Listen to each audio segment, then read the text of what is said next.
Bonjour, mon nom est Pascal Boulet. J'imagine que vous devez vous poser la question, qu'est-ce que vous êtes en train d'écouter? La définition de tout ça dans quelques instants. En fait, qu'est-ce que le web SDR? Le web SDR, c'est un récepteur radio en ligne qui va vous permettre d'écouter des fréquences radio en direct par l'entremise d'un navigateur web. Il fonctionne grâce à un récepteur SDR qui est connecté à Internet, que plusieurs utilisateurs vont pouvoir contrôler ou écouter simultanément. C'est vraiment pratique pour explorer les ondes radio sans avoir besoin d'un équipement physique. Pour accéder à un web SDR, ouvrez d'abord votre navigateur et recherchez Web SDR sur Google. Cliquez sur le premier lien qui apparaît. Une fois sur la page, vous verrez une liste de récepteurs disponibles. Au centre, une colonne affiche les bandes de fréquences que chaque serveur propose. À gauche, vous trouverez la liste des fournisseurs situés un peu partout dans le monde. La qualité varie selon les serveurs. Certains fonctionnent très bien, tandis que d'autres sont moins performants. En les explorant, vous pourrez repérer ceux que vous préférez. Personnellement, j'ai choisi un serveur basé à Naples, en Italie, qui me donne toujours de très bons résultats. Megahertz addirittura, 3 MHz sopra, 3 MHz sotto, cioè noi arriviamo 7, 6, 5, 4106 et à 10106, comme dit. Ce qui est important de comprendre avec l'application Web SDR et d'ailleurs avec n'importe quelle radio, lorsque vous sélectionnez un canal, que vous entendez des voix qui sont déphasées, c'est important d'aller les vérifier et d'aller voir les sauts de 5 ou de 10 si la fréquence désirée ne serait pas sur ce saut. Ici, dans la démonstration, je me promène entre 0.1 et 1 Hz.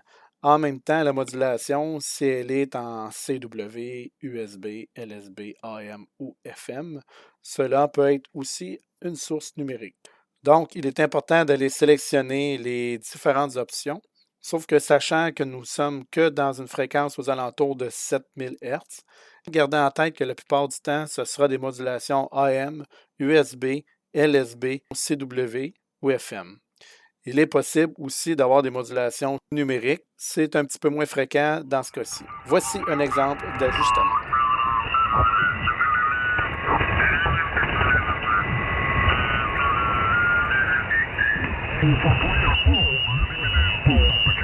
La televisiva per la ricezione? Come cazzo si chiama? Chiamata sopra internet.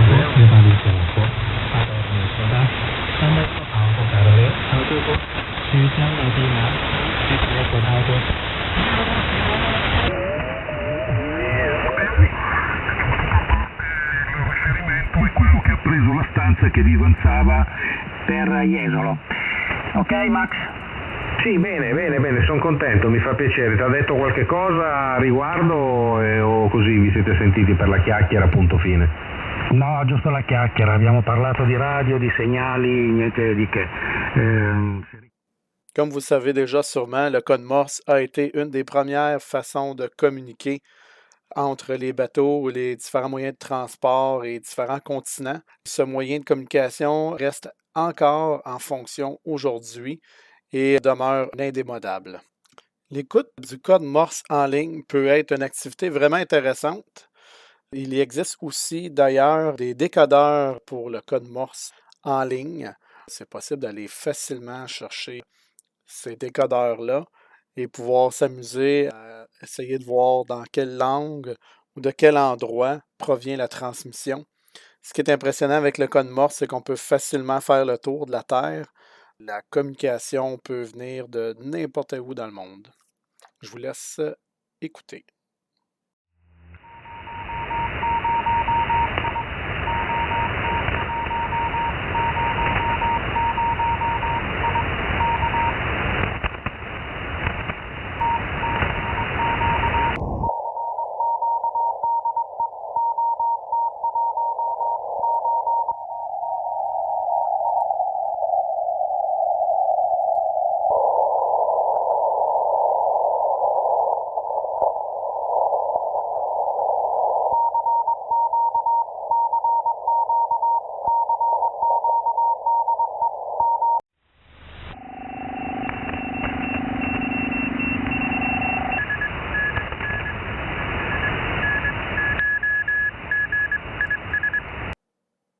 Quittons maintenant les fréquences de la bande des 40 mètres pour explorer la bande des 70 cm.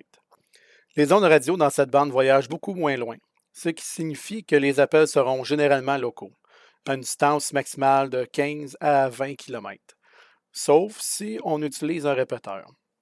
La méthode de transmission utilisée est souvent en modulation de fréquence, c'est-à-dire en FM, ou en FM numérique.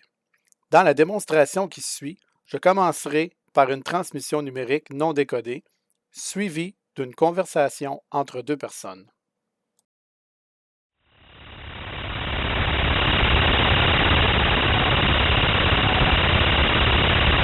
Antenna, e mo sa cagna la macchina, Carmen. Ma che cazzo dice? Chi è stato un po' all'altro che ha fatto neanche ora? Capite mo? Mi ha chiamato a me Stefano Rondista là. Madonna, la carrucola non funziona, non ce la faccio, che succede qua? Non riesco a capire. En cherchant dans la bande de 10 mètres, j'ai même eu la chance de trouver pour vous une anomalie, probablement causée par les éruptions solaires. On doit dire que la bande du 10 mètres, qui est la bande fréquentée par les CB, Citizen Band, c'est une bande de fréquence qui est vraiment très fragile à ça. Donc, vous remarquerez à droite, dans le spectre, on retrouve une espèce de forme de serpent. Puis donc, c'est ça l'anomalie. Et cette anomalie se promène sur plusieurs fréquences. Je vous laisse regarder l'effet que ça donne.